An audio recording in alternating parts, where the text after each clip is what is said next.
Packers can't believe that they're going to win this game for a multitude of reasons. If you really watch football and you know football, that is manufactured fake confidence, okay? The Green Bay Packers have not won a game in a month, okay? They're depleted at every skill position. They got players hurt. Their quarterback is fragile.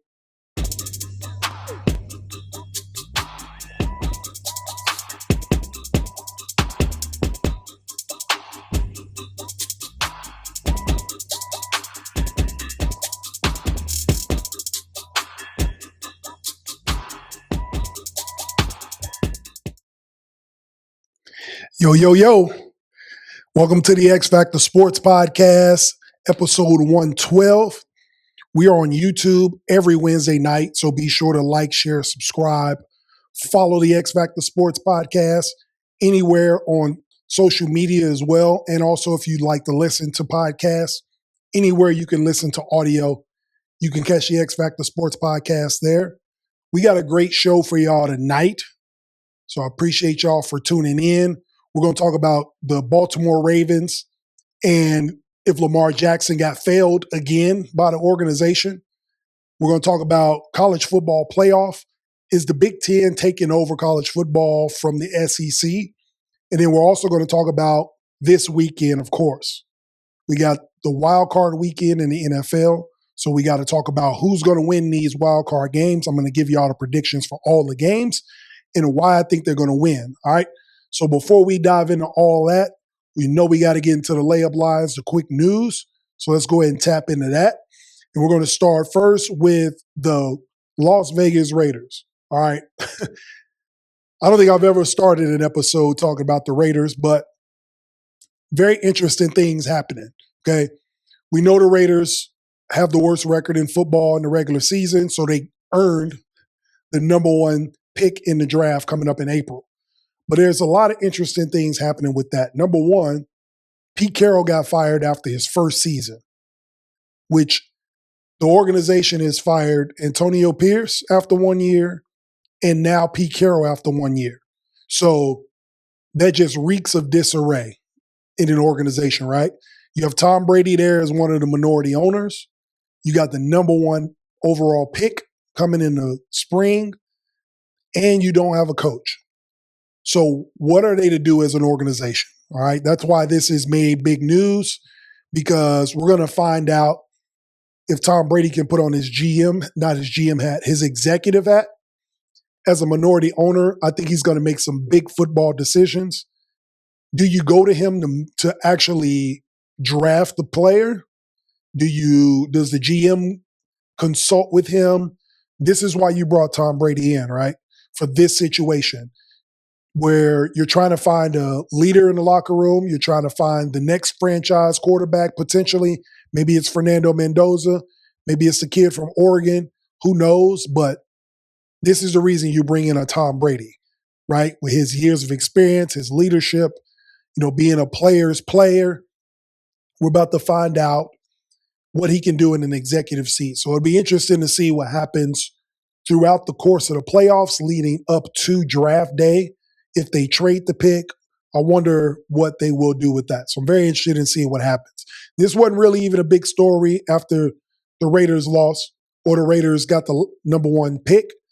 It became more interesting when Pete Carroll got fired, because now you don't have a coach and you've went back-to-back years with a one-and-done coach. So what does this organization do to get on the right track? Insert Tom Brady. All right. In the NBA, listen, All-Star Weekend is coming up next month. If y'all have been paying attention, you can start voting for players. And over the last couple of weeks, people have been scratching their head, why isn't LeBron one of the top vote getters in the Western Conference? All right, number one, he hasn't played well enough to be a top vote getter, okay? Which leads me to this topic that I'm going to talk about now with Draymond Green. Stop lobbying for LeBron to be on the All-Star team. All right? It's disgusting. Listen, he's not good enough to be an All-Star, okay? So he shouldn't get in as a reserve from the coaches' votes. He missed 20-some games, all right? And if you're not a top 5 leading vote getter, you don't start. We all know how this works, okay? The fact that Draymond Green is on a different team, a competitor supposedly, crying to Adam Silver on his podcast about getting LeBron James into the All-Star game is ridiculous. If he was an All-Star, he would get voted in as an All-Star, A, or B, the coaches would put him in as a reserve. But you begging for him to get in. His own teammates ain't even begging for him to be on the All-Star team, but you are. Crazy, right? You're not even lobbying for Jimmy Butler this hard, and he your teammate. The way I'd be looking at this dude in the locker room is like, bro, you don't even play with LeBron. And you got a guy on your team that is playing better basketball than him, and you ain't lobbying for him to be an all-star. Now, I know what the LeBron fans are going to say. He's year 23. He might be retiring. They did the same thing for Jordan. No, they didn't. All right? For those of you who were alive and actually were watching basketball at the time, the reason Jordan made the team is because the coaches put him in as a reserve that last year. And he was getting votes. Now, I'm not saying LeBron's not getting votes. LeBron's over 1 million votes, but I think he's like 6th or 7th on the list in the Western Conference. So that doesn't warrant you a starter, right? Jordan was getting votes, and when he made the All-Star team, after he had already made it, Vince Carter offered up his starting spot. Nobody was lobbying to David Stern to put Michael Jordan into the All-Star game. So Draymond, chill out, all right? If he was good enough to play, if he would have started playing, if he'd have been playing all season, he probably would get in on his own merit. But the fact that he has you begging Adam Silver to get him in the All-Star game is crazy to me, all right? So that's what we got in the quick news. We got Draymond Green begging for LeBron so he can be on his good side. And we got Tom Brady needing to make decisions for the Vegas Raiders with the coaching vacancy and the number 1 overall pick looming. All right. The X-Factor Sportz Podcast. You can catch us every Wednesday night. Real talk, unbiased takes on YouTube and anywhere you can listen to podcasts. All right. We got a great show for y'all tonight. I'm just warming up. So I hope y'all are locked in. All right. So let's get this going. Let's get into the NFL. Lamar Jackson. Okay. Before yesterday, when John Harbaugh got fired, I already had this segment locked and loaded because of this loss that they had to the Pittsburgh Steelers over the weekend on Sunday Night Football. The segment was going to be, did the Baltimore Ravens let down Lamar Jackson again? Right? And sure enough, they did. Year after year, something happens. Lamar Jackson has to deal with a defense falling apart in clutch moments, a Mark Andrews dropped pass in the end zone in playoff games, a Isaiah Likely toe on the line or crossing the end zone with the ball out of his hand, or a Zay Flowers fumbling at the goal line in big games, a kicker missing a field goal. Like there's always something, a special teams blunder, right? Now, mind you, his first couple years in the playoffs, his first couple years when he's learning how to be an NFL quarterback, he was having some bad games. I mean, nobody can forget the Chargers literally played 7 DBs on him in the playoffs, and he had no idea what to do. All right? Craziest thing I'd ever seen in a playoff game. So, yes, but he's grown since then. And since then, it seems like this organization has let him down. You bring him Derrick Henry, and the game that he had last week against Green Bay, everybody's just like, oh, we already know what time it is against Pittsburgh, right? He's finna run the ball down their throat. They give him the ball the first half. The second half, he disappears. I don't know if that's a coach's decision. I don't know if that's a personnel decision. I don't know what it is. But if you guys have not been watching Derrick Henry for the last 15 years, including at Alabama, he is a volume running back. He needs carries, okay? You can't just give him the ball and expect him to explode. He's not Jahmyr Gibbs, right? He's not Bijan Robinson.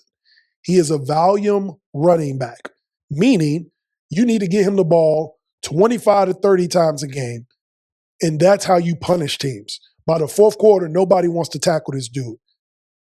Exhibit A, the game against the Packers, okay? By the time the fourth quarter came, as cold as it was outside, you don't want to tackle this dude. He's 6'4", 240, right? For some reason, the Ravens just find a way in big games to not give him the ball, okay? And then at the end of the day, Lamar gets blamed for it. So what I was going to have in this segment is John Harbaugh on the hot seat? I guess they beat me to it because he got fired yesterday. Now, we can pivot this and talk about, was the firing justified? The answer is yes. John Harbaugh deserved to get fired. Why? 18 years in Baltimore, 6 division titles, 13-11 in playoff games. And since he had Lamar Jackson, the 2-time league MVP, by the way, he's 3-6 in playoff games. They can't find ways to win. Now, I was debating with my boy back and forth yesterday about this, right? And I said the firing was justified, 100%. And majority of the people are going to argue that you're not going to find a coach as good as John Harbaugh. And my rebuttal to that is, so what? We're supposed to hold on to a guy who lost the locker room. Believe it or not, he lost the locker room. We're supposed to hold on to a guy that lost the locker room and let him stay another season just because we're comfortable with him or we're afraid to find a new coach? That's ridiculous. That's insanity. Right? Why would I hold on to a guy who's lost my locker room? We don't know if these players are going to play for him. We don't, nothing is working. It just ran its course. This doesn't make John Harbaugh a bad guy. This doesn't make John Harbaugh a bad coach.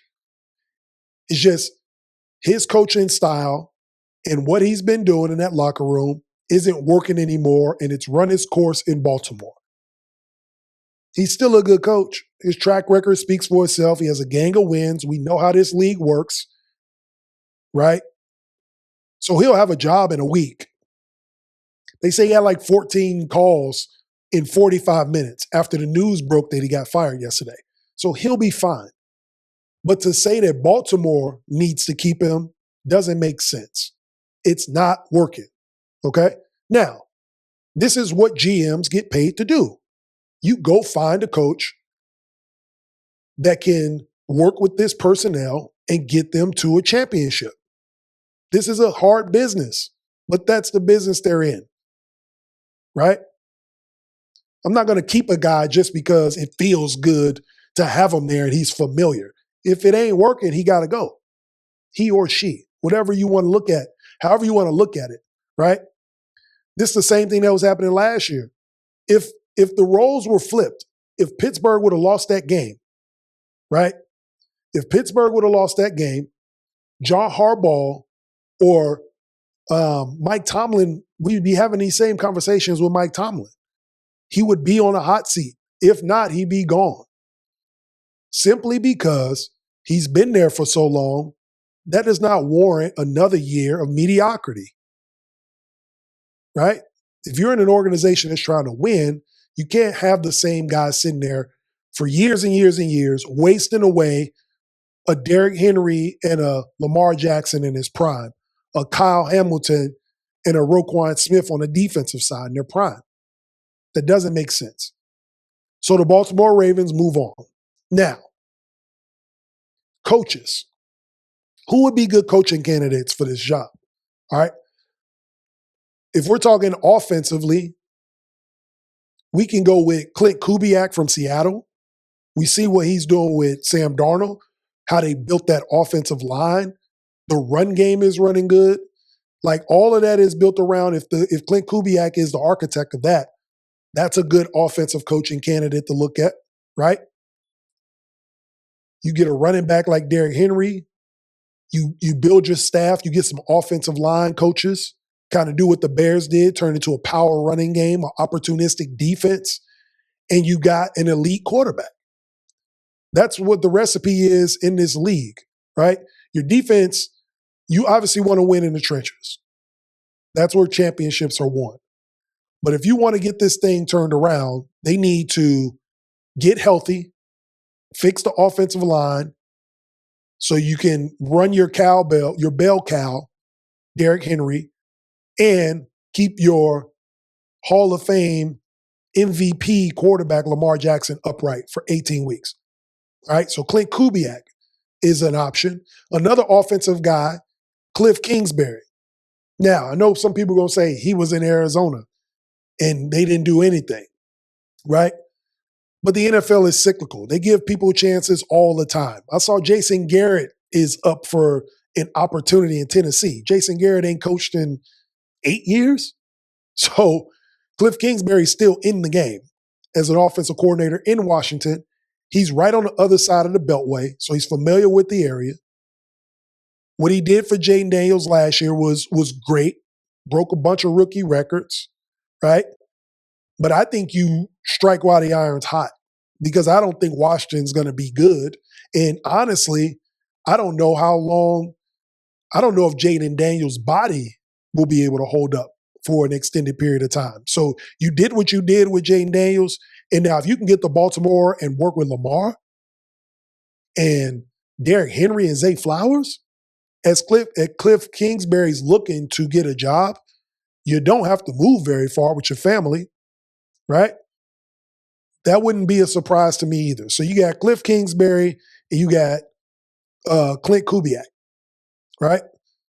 Those are the two offensive guys I'd be looking at. And a dark horse, if you want to say Kevin Stefanski, sure. I mean, he's just got the stench of the Browns on him. I don't know. He is familiar with the division, though. He is familiar with Lamar. Obviously, you having a scout against these guys. He is an offensive guy, so he may be an option. But he wouldn't be my first or second. If you're looking for a defensive guy, though, if you want to clean up this defense, get them healthy, get them right, you're in the black and blue division, I get it. Then you can go with Brian Flores from the Vikings. What that Vikings defense was last year, they were a top 5, maybe top 7 defense. Last year when everybody was healthy, they looked great. He has head coaching experience. Give him an opportunity to get back in that head coaching seat. He brings toughness. He brings discipline to the locker room. The players will respond to it, especially turning it around from a coach that lost the locker room. You bring in a coach that'll bring everybody back together and that guys will play for. Baltimore Ravens type football, Brian Flores probably fits that description. So that's what I think happens now, okay? The John Harbaugh era is over in Baltimore, as it should be. It just ran its course, right? Now we look into the future. What are we going to do for Lamar? He'll be 29 here soon. You got a 30-year-old Derrick Henry. You got a Zay Flowers who is putting together a good career. He's becoming a perennial Pro Bowler, right? So how do we move forward from here? All right. The X-Factor Sportz Podcast. We are on YouTube every Wednesday night. Again, be able to check us out, like, share, subscribe, and follow the X-Factor Sportz Podcast. You can also catch us on any audio platform there is, right? And listen to the X-Factor Sportz Podcast. All right, cool. College football.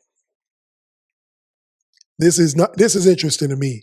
All right. I told y'all last week, the games I picked are all out the window. So my bracket is done. I'm just watching the games for fun now. But because I'm doing a show, I can dive into who I think is going to win moving forward. But I'm not even going to get into that per se. What I want to talk about is the Big Ten and the impact the Big Ten has had on college football. All right. Indiana and Oregon are playing, and you got Miami and Ole Miss. But the big question is, has the Big Ten taken over college football from the SEC? And when we talk about Indiana coming out of nowhere these last 2 years, we talk about Oregon moving to the Big Ten, USC, right? Washington.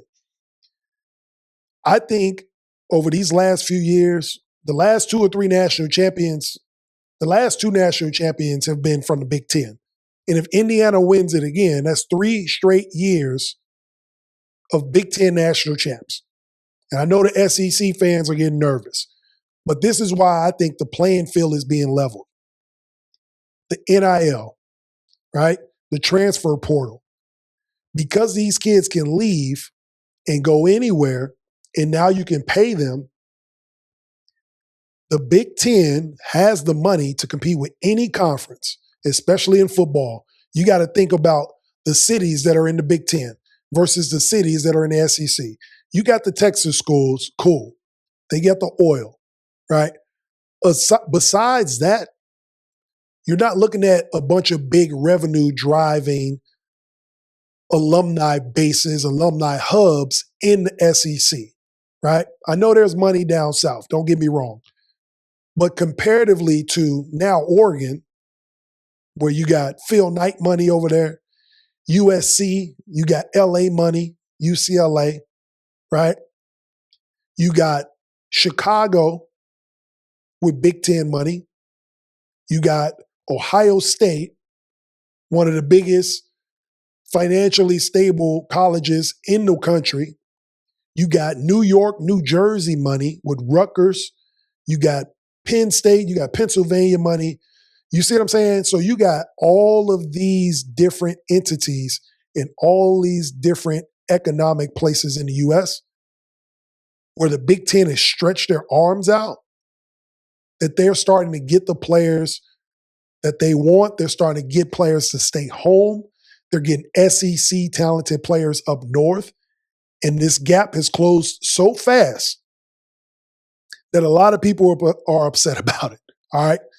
The gap has closed so quick in the last 3 years. When you talk about exactly what the Big Ten wanted to do when they expanded the conference.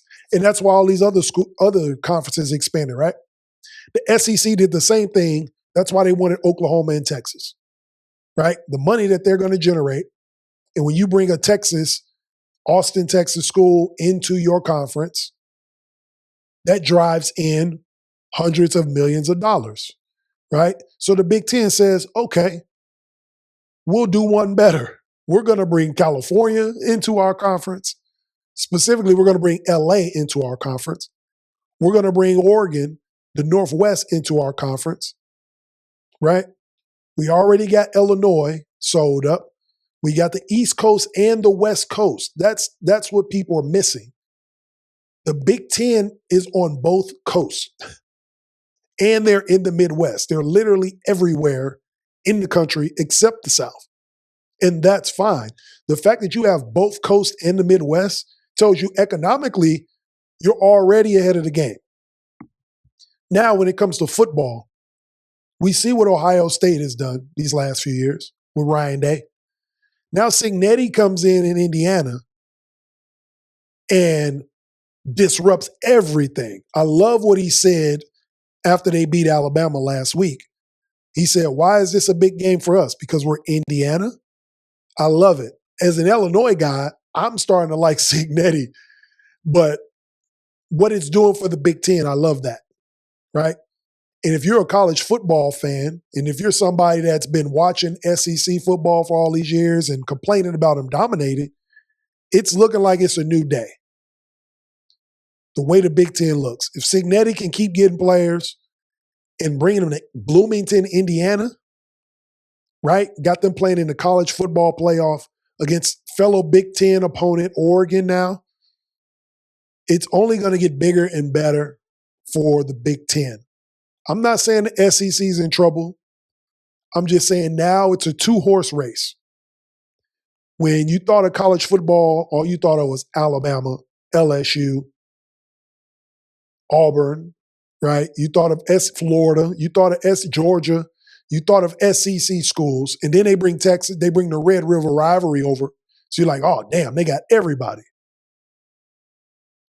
But when the Big Ten reached out their arms and went to the West Coast, I was skeptical at first. I'm like, man, what the hell is this? Like, they obviously, let's get one thing straight. They obviously don't care about student athletes because these guys got to go play across country like every week and then expect to go to class. So we know that ain't happening. But when it comes to NIL and transfer portal and making money, the Big Ten has turned this into a two-horse race, and you can just look at the college football playoff and see it for yourself, right?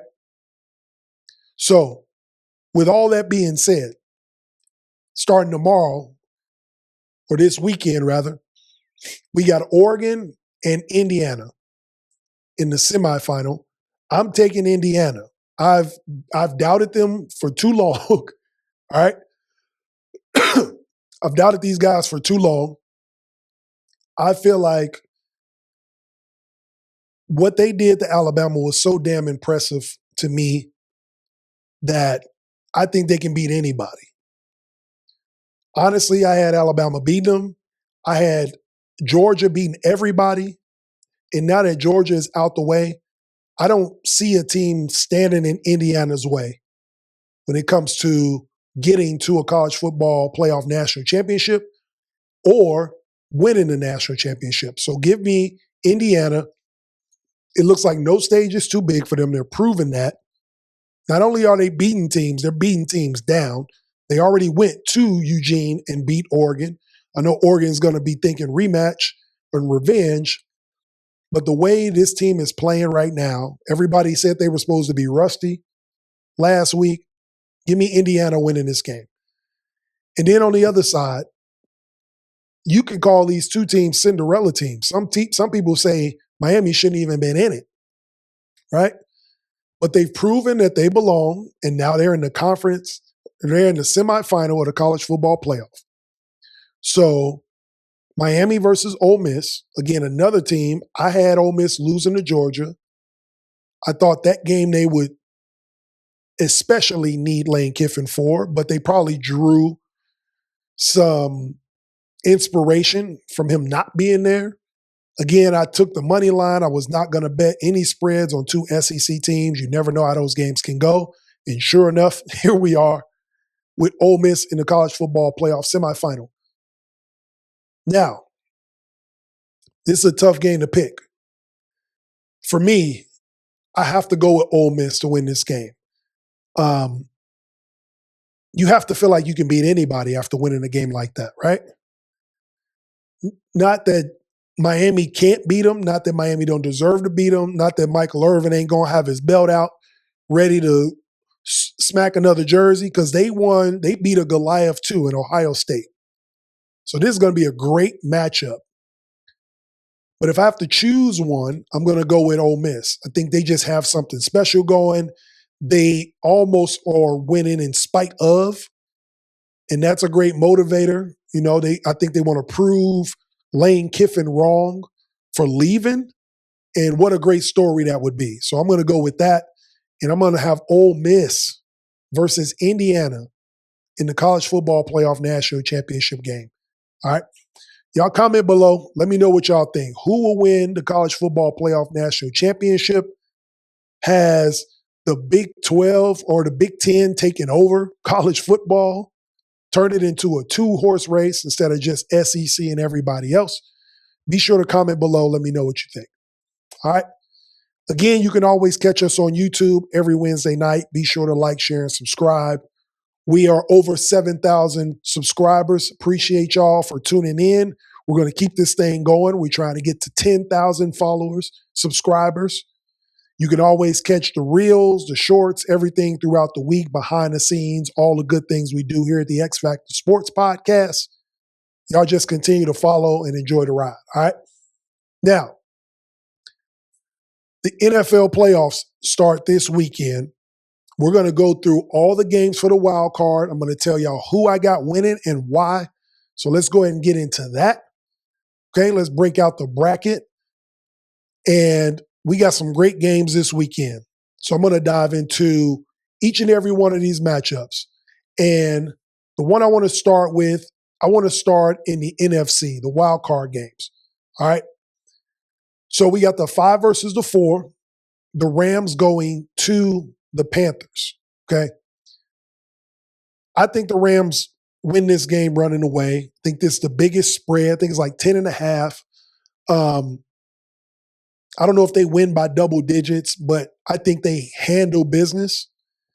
And the experience of Matt Stafford, the experience of Sean McVay, they get Devontae Adams back.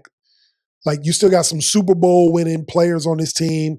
They've already played this team, so they're familiar with them. They've already traveled to Carolina. I think they understand the stakes are high. They've played in big, high leverage moments.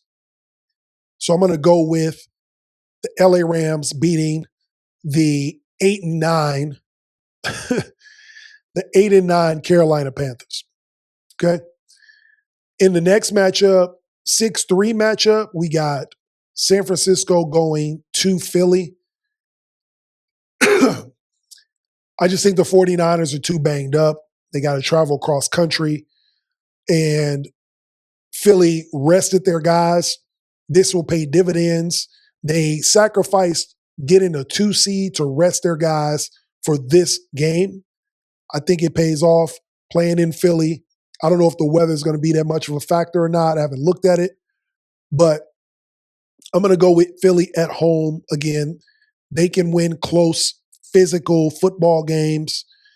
They showed what their defense can do against elite quarterback play in Josh Allen. They went to Buffalo.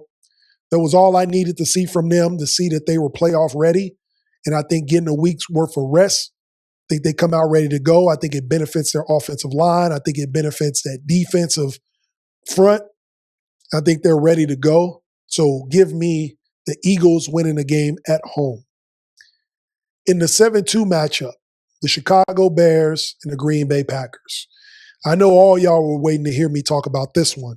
So let me get real close to y'all when we talk about this game. Okay.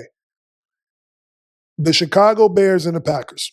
Listen, Packers fans feel like they got this game. They're super confident, overconfident, but I think it's a front. Okay. The Packers can't believe that they're going to win this game for a multitude of reasons. If you really watch football and you know football, that is manufactured fake confidence. Okay. The Green Bay Packers have not won a game in a month. Okay. They're depleted at every skill position. They got players hurt. Their quarterback is fragile. Okay. Ever since Michael Parsons got hurt, they haven't looked good. Their defense, the back end of that defense is weak. Okay. They have not played good football at all. So they are literally limping into the playoffs. They haven't won a game in a month. But for some reason, they have this built-in confidence that they're going to go into Soldier Field and win this game, and I don't believe they will. Okay? They are banking on past history, the ghost of Green Bay's past to win this game, and it ain't going to matter this weekend. All right? It's a new day. You got a Bears team who's confident, who has proven that they can win games however you want to win them, okay? They can play in shootouts, right? They can go on the road up against championship-level teams and run the ball and push your defensive line all up and down the field all day. We got a quarterback that can throw with anybody, right? They can win games close. We got an opportunistic defense, and everybody's getting healthy.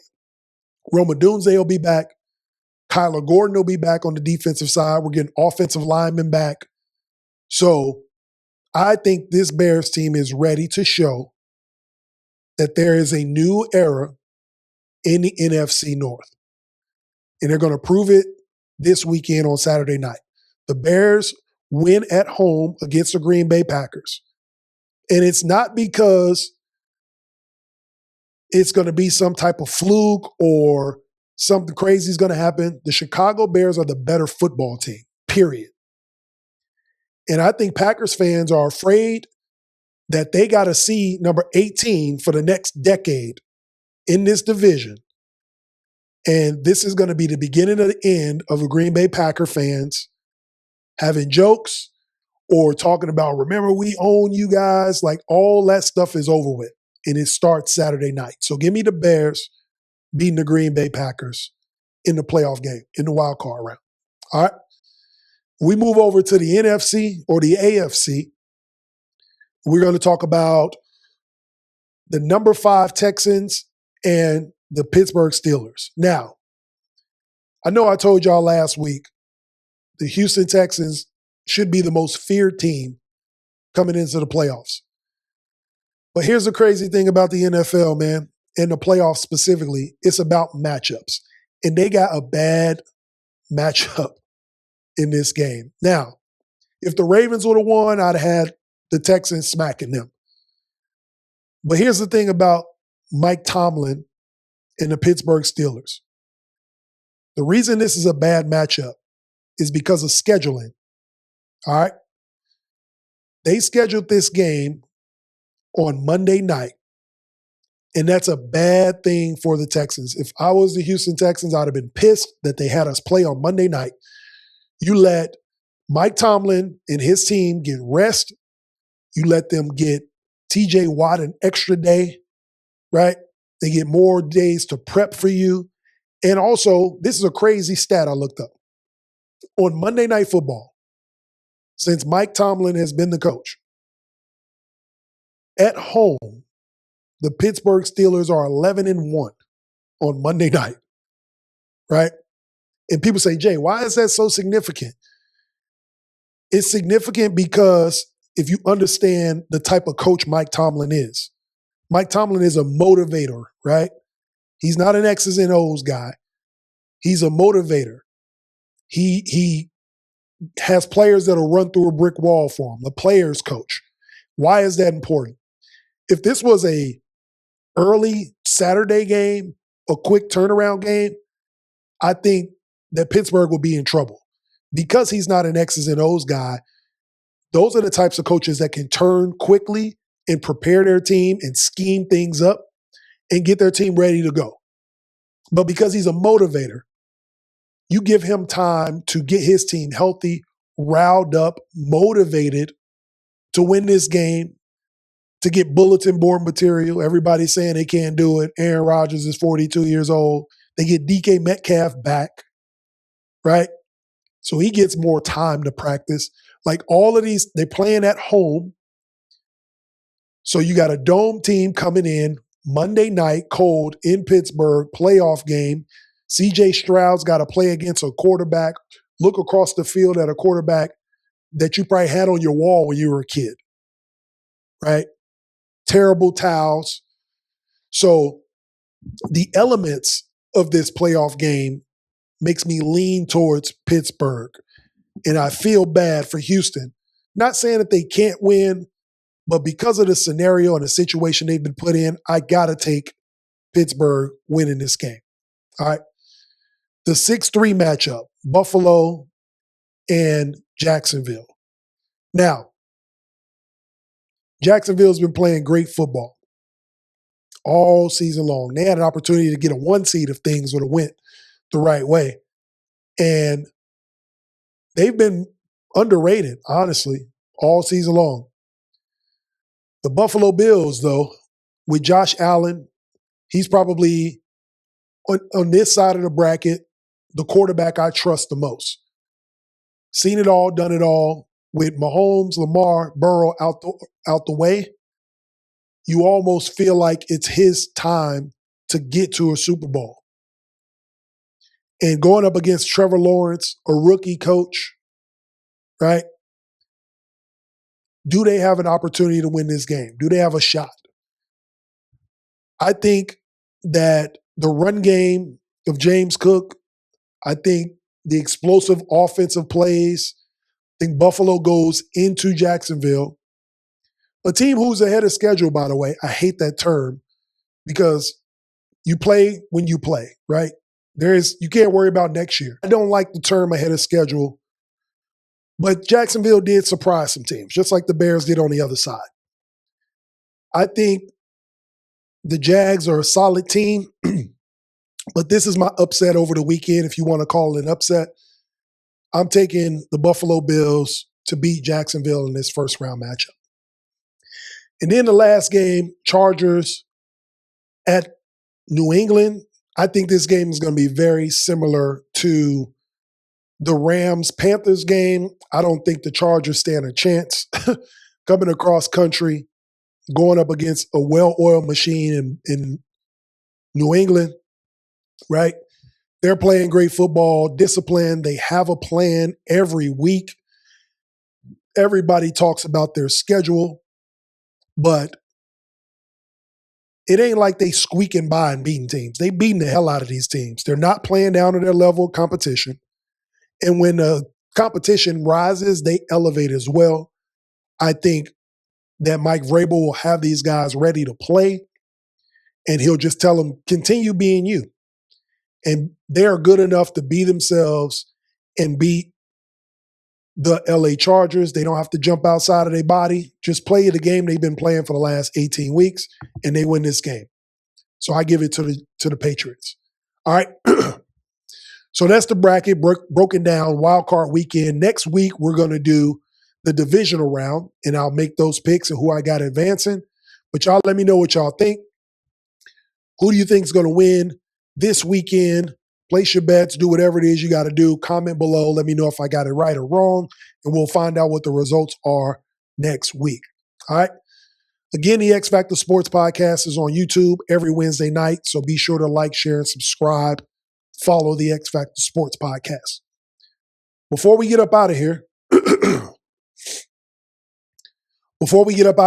going to get into the 2-minute warning. All right. And this week, I got a real good one for y'all. And it talks about doing something you've never done. Okay. What I mean by doing something you've never done is there's a quote from Thomas Jefferson. And he says that if you want to do something you've never done, or if you want something you've never had, you have to be willing to do something you've never done. So what does that mean?